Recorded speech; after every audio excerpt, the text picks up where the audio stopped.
Now in this section we will see introduction to MapReduce. So what is MapReduce? It is built from two different functions, that is map and reduce. So MapReduce is a programming model and an associated implementation for processing and generating large data sets with parallel distributed algorithm on a particular cluster. Means MapReduce is what? It is a programming model and that is responsible for processing the particular pattern and generating the large data sets. So the MapReduce is composed of map procedure which performs filtering and sorting, and the reduce method performs the summary operations such as counting the numbers of students in each queue. The MapReduce system is also called as infrastructure or framework orchestrates the processing by marshalling the distributed servers, running the various tasks in parallel, managing all communications and data transfers between the various parts of the system, and providing redundancy and fault tolerance. This model is inspired by map and reduce functions which are used in the functional programming.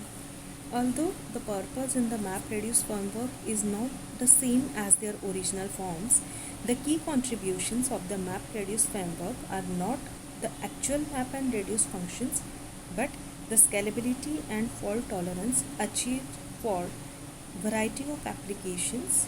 And how? So by optimizing the execution engine once. So as such, single-threaded implementation of MapReduce will usually not be faster than a traditional implementation, but that can be seen in multi-threaded implementation as well. So the MapReduce libraries are written in many programming languages with different level of optimization actually. The popular open source implementation that has support for distributed shuffles is a part of Apache Hadoop. So overview of MapReduce. So in the MapReduce framework, it is responsible for processing the parallelizable problems across the huge data sets using the large number of computers, or we can say nodes, and they are collectively referred as cluster. Now we are considering them as cluster if all the nodes are on the same local network and they use the similar hardware or grid. Processing can occur on data stored either in a file system, that is unstructured, or in database, that is structured.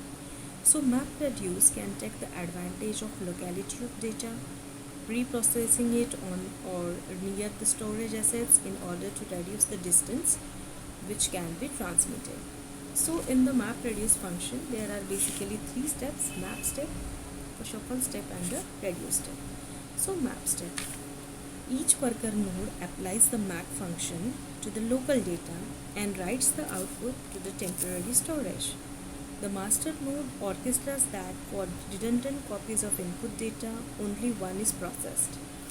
In the shuffle step, worker nodes redistribute the data based on the output keys such that all data belonging to one key is located on the same worker node.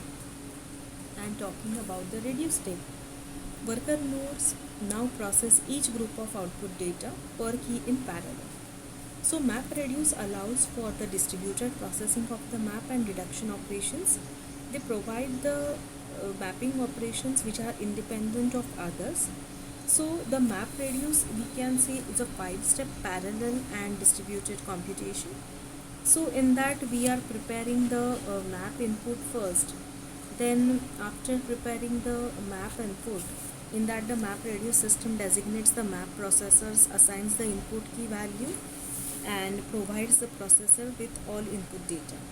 Then the second computation step is run the user provided map code, where map is running exactly once for each key value and generating the output organized by the key values k2. Then in step 3, shuffle the map output to the reduce processors.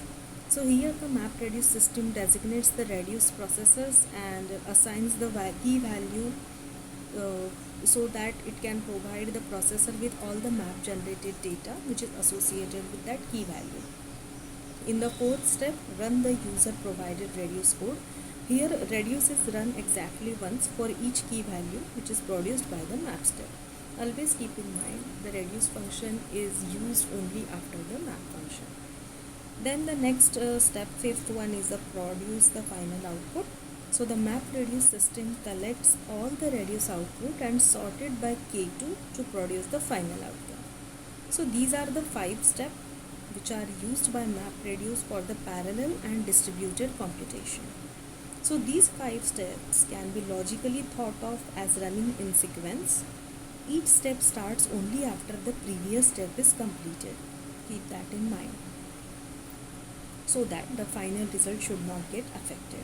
In many situations, the input data might already be distributed or shared among many different servers, in which case step 1 could sometimes be greatly simplified by assigning the map servers which process the locality present input data. Similarly, step 3, that is the shuffle step, sometimes it is used for speeding up the process by assigning the reduce processors which are close as possible to the map generated data which are needed to be processed. So this is all about the map reduce and the overview of map reduce.